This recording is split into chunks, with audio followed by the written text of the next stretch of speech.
Good day to everybody. Here's the video I promised. I put it together for you guys. I think it's going to be quite long, but bear with me. I really do think everything I shared in here would further your understanding of models, first of all, and your skills on building models.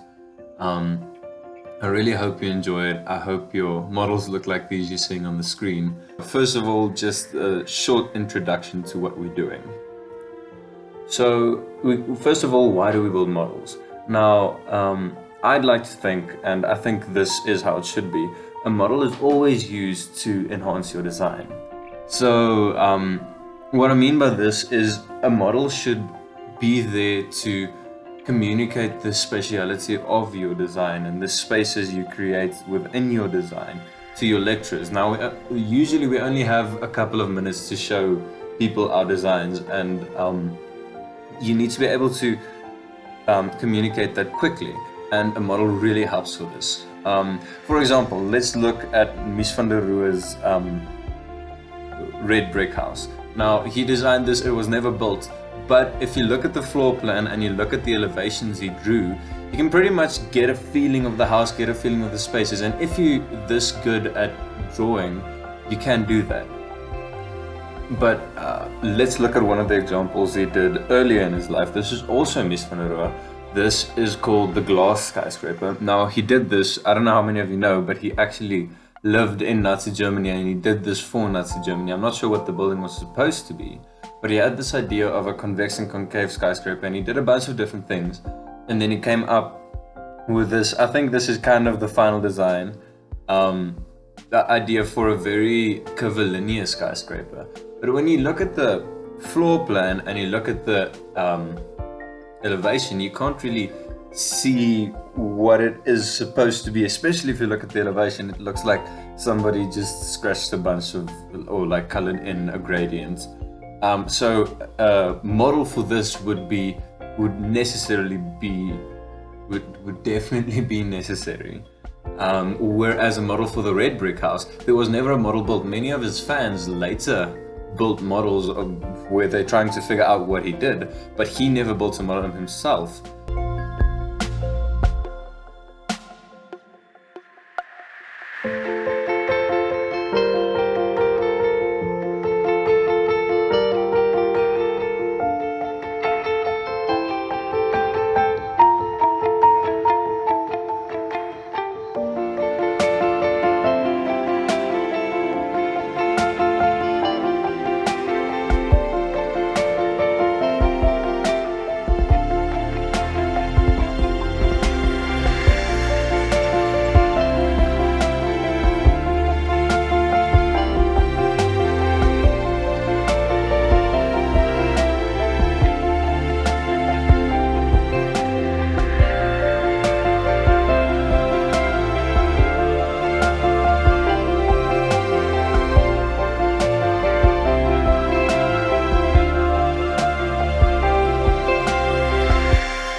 This is probably the board that I use the most.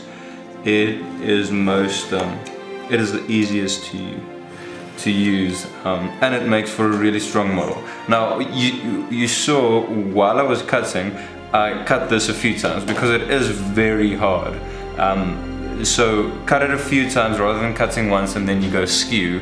Cut it a few times. And also, when you're cutting, this is a useful tip, and you have cutting mat like this, put it down, you put the piece you're cutting down on one of the lines, and then use one of the other lines to make sure, one of the perpendicular lines, to make sure that it's 45 degrees. So you'll put it down on the top and then on the bottom, and then you cut it. There are three different ways you can do a corner. If it's a corner you're not going to see, so this would be at the back or somewhere that your lecturer is probably not going to see, you'll do the corner like this. So if you've got two pieces of triplex, or of any board for that matter, the one would be like that, and then the next you just glue like this onto that. So then the glue would be there, and you'll be able to see that it's not a nice corner because you can see this, but if you're not going to see the corner, or you're just going to see it from this side, that would be fine. That's a perfectly good way to do a corner. Then there's another way, and I'll show you this on the triplex as well. But the other way, one of the other ways that you can do with triplex and chipboard and pretty much any board except box board, is this. If you have a solid piece of board and you want to make a corner on this side, you'd cut that at 45 degrees. Now I'll show you exactly how you get the 45 degrees and all of that. So then when you put two of them together, you get this. There's the one, let's just make it that that's 45 degrees, and there's the other one, and you glue them together like that. And then from this side it looks nice, and from that side it looks nice. Now this specific one takes quite a lot of practice. So then the glue would be there, whatever. This takes quite a lot of practice, and I'll show you how to do it as neatly as I can. Okay, so for practical reasons I've marked these two pieces A and B. I cut them from the same piece, that piece used to be there. Now for the 45 degree angle method of doing a corner, you're going to use this piece or the other piece, whatever, and you're going to mark, to get where you need to start cutting the 45 degree angle to the corner, you're going to mark how thick this is. But to take into account the height of the ruler, you're going to take the width of the ruler and mark that as well. So you're going to put this against the side there, and you're going to get it all the way up to the edge, and then on the other side you're going to mark it on this side, and then on the other side, the far side. Then you're going to put the ruler down on the mark you've made on both sides, make sure it lines up, and then you're going to start cutting. Now when you cut, you want to make sure you're cutting towards the corner on the other side, and then you start once again cutting, well, not trying to cut through it the first time, but taking it a few times, because especially here you want to be as neat as possible, otherwise your edge is not going to turn out nicely. Then you do the same for the other side. I'm going to do that with B now and use A to mark.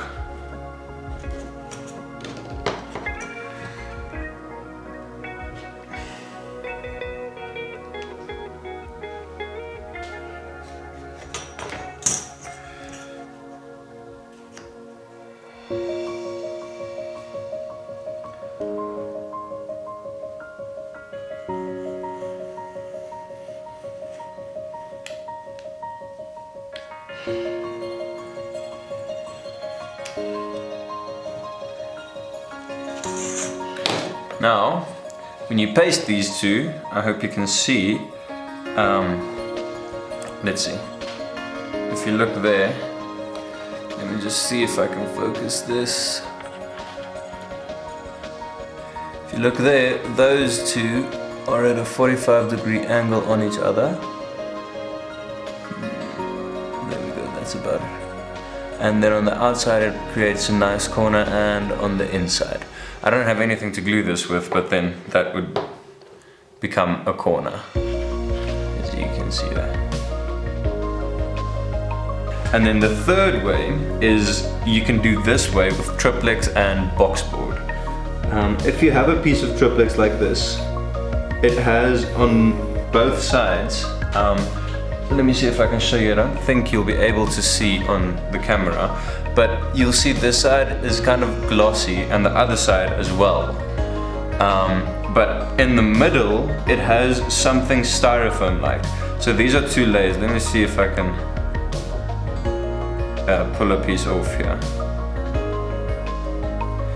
You see there, I'm not going to take all of it off, but there is a layer, and on both sides there's a layer, and in boxboard it's like this as well.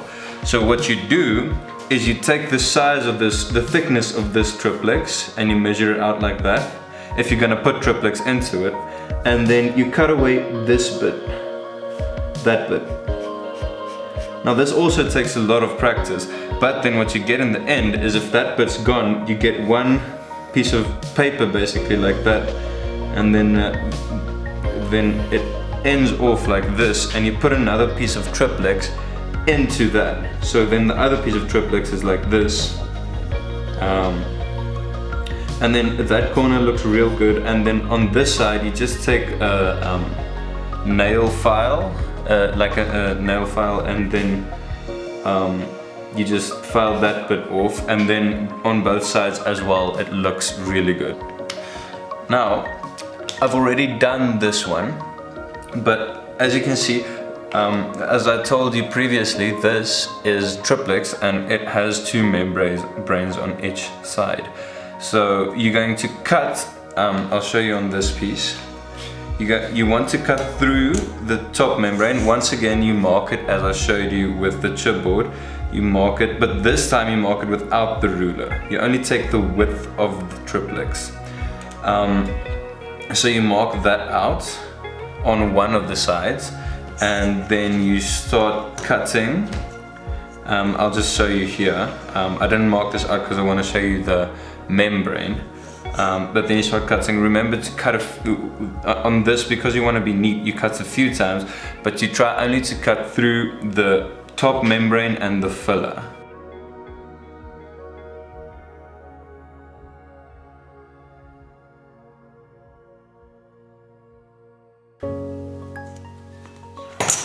Okay, so I'm gonna just...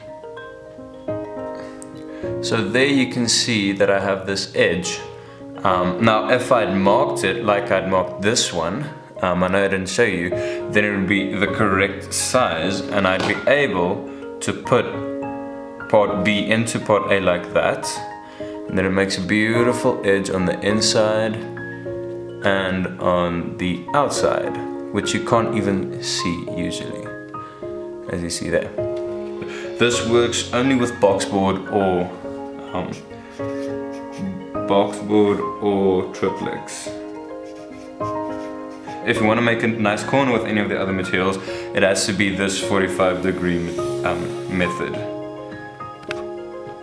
There is another way to do a curve. I've seen it work, but it is really difficult. You're probably not going to be able to do this for an entire model, maybe for one wall. I've seen this done with chipboard and triplex. Let me take a smaller piece. So what you do is you cut. Say now I want to curve this piece. I'm just going to cut another piece. Then you cut two pieces, right? I think it works best with three. And then you put them onto each other, and you put glue in between, and you start bending it in the way that you'd like it to be bent. Now the more glue you put on, the better it bends. So then if you put glue in between these two and you keep it like that, and you make sure it's smooth, then, and the more glue it has on, so you basically like dunk this in glue, then you can get bends like that, and then once that's dry you put glue in between there and you bend it this way. You'll feel it kind of breaks. You don't want it to break, you want it to turn, you want it to curve like that. and then you just keep it like that and you get pretty nice curves, but this is a really difficult way to do. Mostly I just say stay away from curves if you can. So I've made this. This is one of the easiest way to do curves which you get. Now I did this with triplets, but you can do it with chipboard, boxboard, probably not balsa. Actually it won't work with balsa. So you might wanna, if you wanna do curved balsa, which is the wood I showed you, then you should paste it on something like this and do curves. Now what you do, you can, as you can see there, I made regular parallel cuts into this, only through the top membrane, so you cut it as softly as you can, and then once it's cut, you bend it like this. You have to like break each, it feels like you're breaking each of these cuts. And then it ends up and you have something circular. Now it doesn't look too great, and unfortunately that's what it looks like. I haven't found out a way to make a curve which doesn't have this type of scoring on the edge, but that's the best way I can show you. Then you'd obviously paste these two together, then you have a circle, it can be a square. This could also be integrated into a wall-like structure. If you want to make a covering, I'd recommend putting this down on some, say now I want to cut a piece of triplex out, you put this down on it and then you pull a line around it and cut that out on the inside of the line, and then that would be pasted on top and it would work and look the best. Now the other two materials I haven't shown you in the video and haven't done examples of are balsa, which I showed you, and then solid materials such as clay and concrete and white plaster. Now what is great about balsa is it looks very light, and especially when you add it with concrete or something that looks much heavier on a model, you can emphasize either the light structure or the heavy structure. Now when using balsa, you can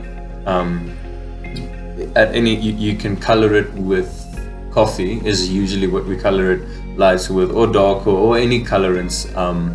Food coloring will work. You just put it in water and you color it, and if you put it in warm water, you can do it with cold water as well. You can actually bend the balsa, and that can also look very beautiful. And then with concrete always has to be used on something heavy.